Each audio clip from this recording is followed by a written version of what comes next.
My dear Arthur, I hope this letter finds you well. I wanted to thank you for your help with Jamie. He and Daddy are still arguing, but I understand that Jamie is thinking about going back to college. Whatever happens, I believe you saved his life, and we are all truly grateful. Oh, Arthur, I have made such a mess of my life, time and again. Why can I not change and be the woman I want to be? Why couldn't you change and be a man and put down all those fantasies that shroud your judgment? Life is very confusing, and I see now that I am not very good at it. I'm afraid we've got ourselves into another mess. It's not my fault, but I need your help. I'm staying at the Hotel Grand in Saint Denis. Oh, Arthur, I know it is wrong to ask you, but I have nobody else, and for what we once had together, I beg of you, even though I am ashamed to do so. Yours, Mary.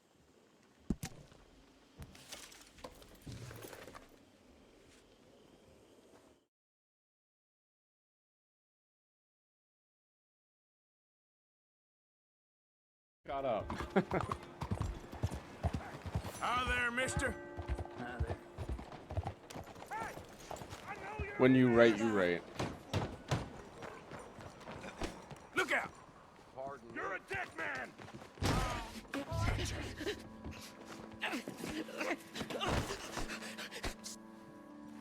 Hey!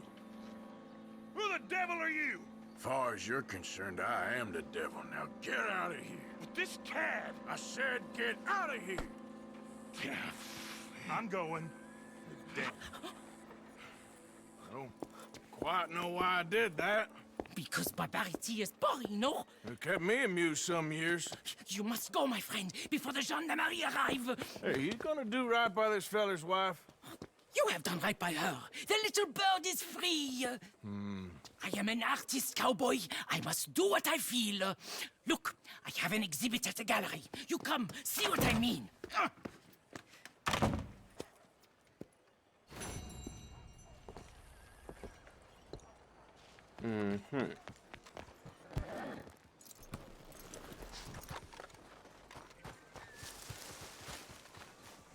What? Listen, bit of a weird question, but do you know where I might find some moonshine? What? Moonshine. You know, strong liquor, over strong. Wow, you want to get over drunk? No, it's not for drinking. What is it for? Oh, I just need some. Well, as luck would have it, you are in the legal hooch capital of America. There's plenty of real booze here.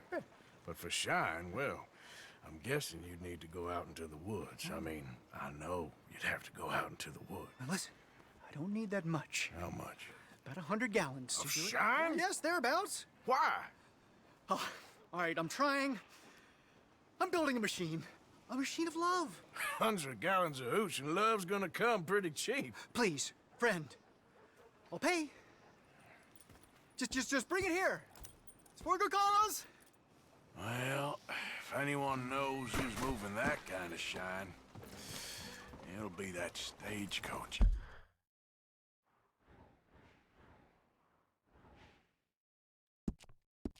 And roads. Hey, watch where you're going. Hey, partner. Morning, sir. Great Scott. Hello, mister. You are a disgrace. Take a look at Glad you dropped in. I've got that, information you asked for. Need something more specific this time. A wagon full of moonshine. Well, you might just be in luck. I knew I picked the right feller to speak to. Hello. Money to be made on the new railroad for those who know which way the stick floats. Mm-hmm. Anyway, must be off.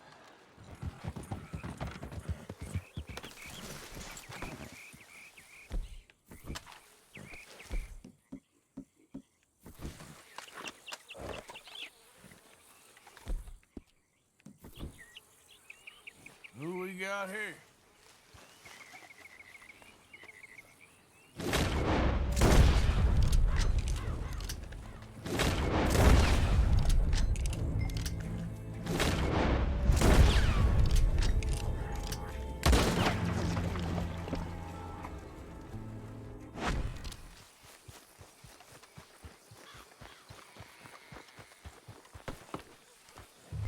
Shine all right. Let's get you home. Yep.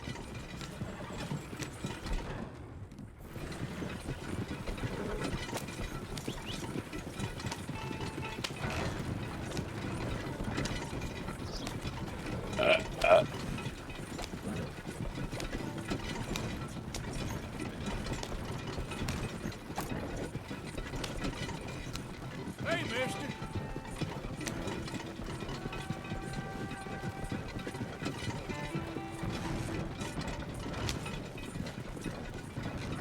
So, I got your moonshine.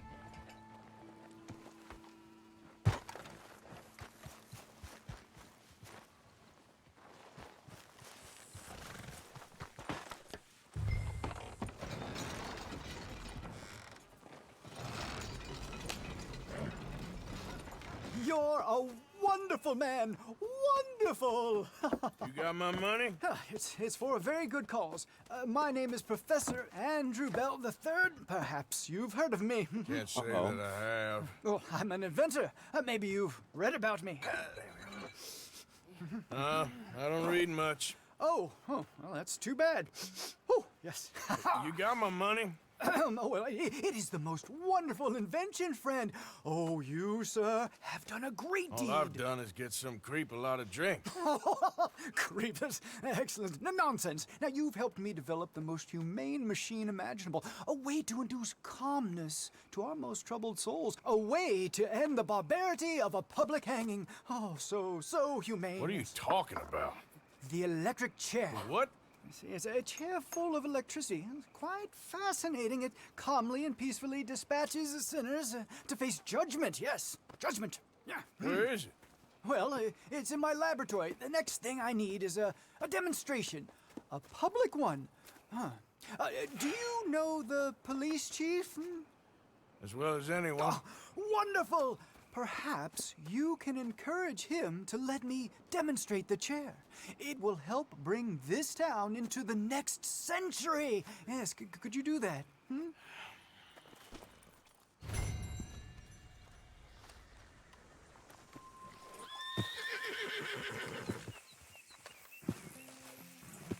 Stupid slaver's house, but I saw this ladder and I got confused. What?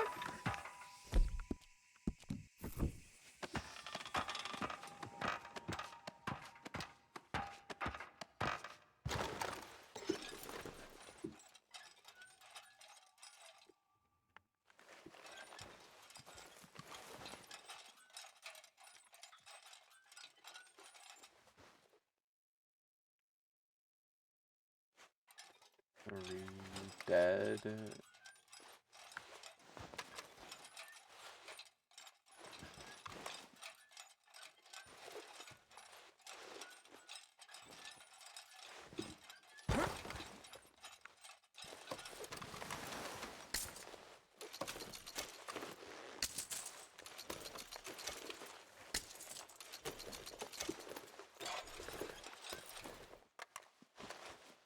5 corners. 5, 10, 15, 20, 25, 30, 35, 40, 45, 50, 55, 60, 62.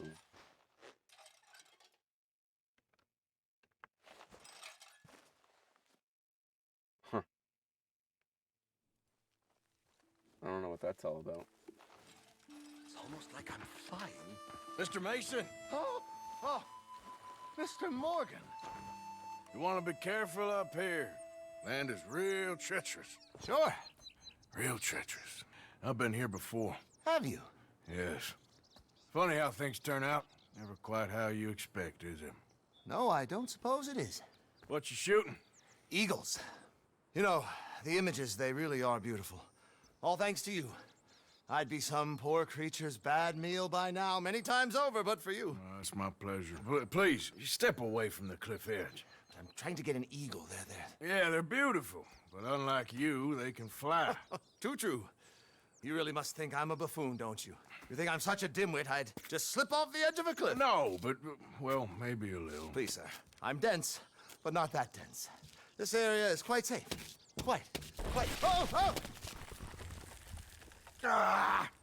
Damn!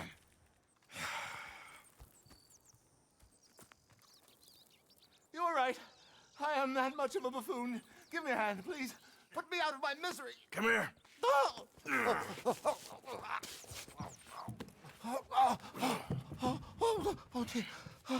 Oh, thank you. You know what? Bugger the eagles, I'm going home. You know, I really did get some amazing pictures, thanks to you. And somehow, I haven't quite broken my neck. You take care. And you too, sir. Sorry for all the trouble. Oh.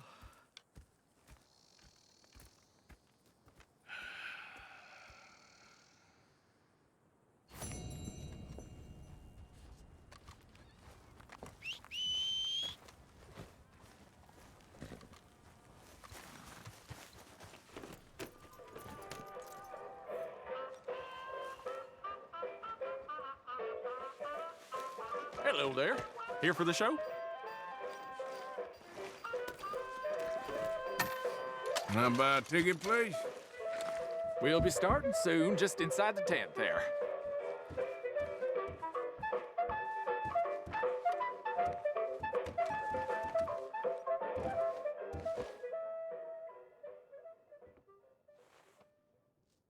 Welcome, one and all, to the remarkable example of modern entertainment at its finest. Now, most of you young'uns, I'm sure, know about our great national hero and pioneer, Josiah Blackwater. Him that gave the town of Blackwater its nomenclature. You see, only about 100 years ago, weren't nothing here but big old forests, ferocious beasts, surly savages, arid deserts, and unconquered mountains. The West, well, the whole West was untamed. Your mama probably told you bedtime stories about Josiah's many adventures. But I'm gonna tell you a story you ain't likely to have heard about his possum hat. Now, Josiah Blackwater was born in the year of our Lord 1782 in a log cabin just west of Ansburg. He was a special boy. His pa gave him his first rifle when he was 3 years old. Boy, he took to it right away. He exclaimed, "There's a whole mess of critters out there in them woods that aim to eat us, so I'm gonna consume them first." Yes, sir. He really took to killing all manner of things. He was such a keen shot. One morning, he was sorting up some winter turnips for the root cellar when a big old bear and her cubs came in the kitchen hunting for food. It had a mind to eat up all the jams and preserves. Josiah grabbed that bear and wrestled her to the ground and squeezed and squeezed and squeezed. He whooped the tar clean out of that big old critter. Then he tied her up and grabbed them cubs and ground them into sausages while the mama bear watched. That's fine eating. His mom and pa knew right then he was cut out to be the finest wild frontiersman that ever drew breath. But first, they wanted him to get some book learning. After only 3 days of attending school, Josiah beat the living daylights out of the class bully and announced to his daddy that he was tired of ciphering and mathematics on account it's only good for adding up the number of critters or Indians you can kill. So he ran away from home and headed west.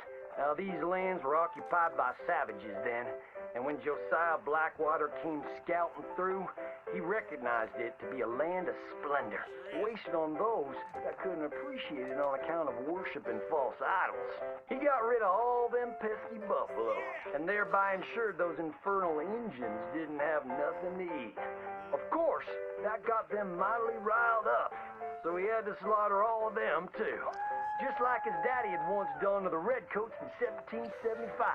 Right about that time, he met an Indian girl he took pity on account of having annihilated her family. She was 12 years old, and so he took her as his wife. She gave him 2 sons before she died of typhus. Now, y'all know that Josiah Blackwater wore a possum for a hat. but most don't know how that came to be. Well, one day, old Josiah was riding a couple of alligators down the Lanahatchee River. Riding, standing up, and shooting eagles right out of the sky when he sees a big old mountain lion about to eat a possum. Josiah grabbed that mountain lion by the tail and wrestled it till it was plumb dead. Well, that possum really took to Josiah. Followed him around like a dog loyal to its master.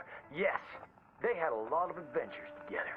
Now Josiah never cried a day in his life, but he pert near did on the day that possum passed. For they were mighty fine friends. So he skinned it and made it into a hat. Back in them days, a possum skin was as good as money. But he never parted with that hat, not even for $10. Once he founded the town of Blackwater, he sent word for settlers to come. It was the last stop in the west before San Francisco. He met a girl by the name of Rufina Helsby at a barn dance one night, took her as his wife, and settled down. Built himself a cattle empire and had 14 youngins. But Josiah Blackwater wasn't the home-loving kind, and he grew mighty restless. One day on the courthouse steps, he announced, "You may all go to hell, and I will go to Saint Denis." And so he did. Enjoyed French pursuits of strumpets and wanton gluttony, which is where he came upon the idea of running for Congress. He wore that possum hat every day as a congressman, as a reminder of where he come from, saying, "I may live in barbaric splendor, but I always remember, keep your friends close and your gun closer, because you don't know when you might have to shoot them."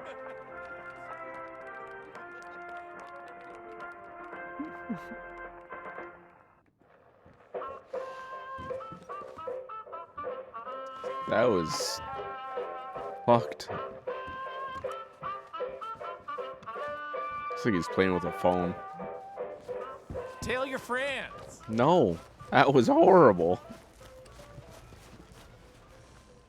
Hello, sister. Calderon. Brother Dorkins and I were talking about you just the other day and hoping we would see you again. How is Brother Dorkins? Oh, he's quite well. A little frustrated with the workings of our order. He keeps trying to be sent overseas, do something with more challenge, maybe be a missionary. He's a lovely man. Sure. And how are you? Never better? Are you sure? I'm quite sure, sister. You know, a long time ago, I was like you. I very much doubt that. Oh, no, I did terrible things, awful things. And I could not stop doing terrible things because I did not believe that goodness existed. And then one day, I saw that love did exist. And ever since then, doing bad things became, well, not impossible, but ridiculous. I guess I'm just hoping for a dignified exit. I shall pray for you. Oh, I'm not a religious man, sister. I'm an outlaw. Oh, what fun. Religion is just a word. Hearts are rarely pure, but equally they are rarely impure either. Well, that's an interesting way of putting it.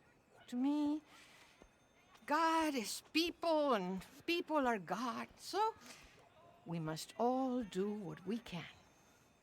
These people are starving. Go find them some food. Don't worry so much about your heart. The actions will lead, and the heart follows. I'll still think of you in very nasty terms, as you wish.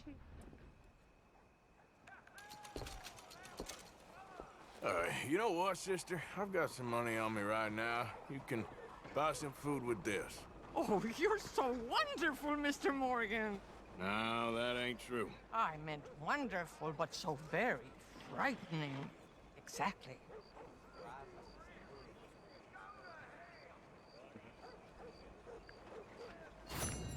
Consider your good deed done for the day. I won't subject you to any more benevolence. Sister Ethel makes a fabulous stew. They will be so happy.